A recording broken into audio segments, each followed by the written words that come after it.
আমি মৃত্যুকে ভয় পাই না। আমি দুশ্চিন্তা করি না আমার মৃতদেহ নিয়ে কিভাবে গোসল হবে, কিভাবে দাফন হবে। কারণ আমি জানি আমার মুসলিম ভাইয়েরা তাদের দায়িত্ব ঠিকভাবে পালন করবে। প্রথমে তারা আমার কাপড় খুলে ফেলবে, আমাকে গোসল করাবে, কাফন পরাবে, ঘর থেকে বের করবে, নিয়ে যাবে আমার নতুন ঘরের দিকে, কবরের দিকে। অনেক মানুষ আসবে আমাকে বিদায় জানাতে, অনেকে তাদের কাজ বাতিল করে শুধু আমাকে কবর দিতে আসবে। কিন্তু পরদিন অধিকাংশই আর ভাববে না আমার উপদেশ, আমার জীবন, আমার অস্তিত্ব নিয়ে। আমার চাবি, বই, জুতো, ব্যাগ সব চলে যাবে অন্য কারো দখলে। পরিবারের কেউ হয়তো এগুলো সজ্ঞা করে দেবে।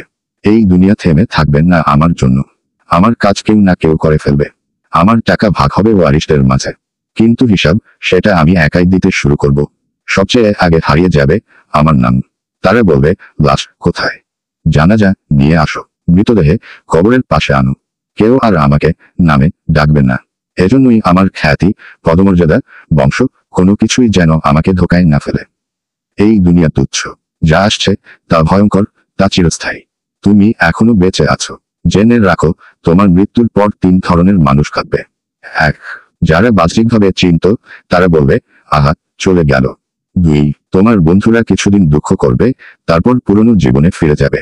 3, পরিবারের সদস্যরা হয়তো কম মাস কাঁদবে, তারপর তারাও অভ্যস্ত হয়ে পড়বে।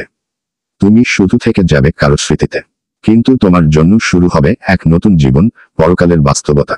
তুমি হারাবে তোমার সৌন্দর্য, তোমার ধন, তোমার সুস্বাস্থ্য, সন্তান, সংসার, বাড়ি, প্রাসাদ, জীবনসঙ্গী।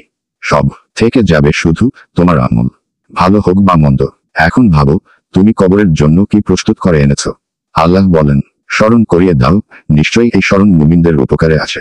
মৃত ব্যক্তিরা যদি একবার ফিরে আসতে পারত, তারা বলতো না আমি ওমরাহ করতাম, রোজা রাখতাম। তারা বলতো আমি সদকা করতাম। কারণ তারা জানে সদকা কি ফল বয়ে আনে। তুমি এখনো বেঁচে আছো, এই কথাগুলো ছড়িয়ে দাও। এটাই হতে পারে তোমার সদকা, তোমার মিজানে ওজন বাড়ানো এক উত্তম কাজ।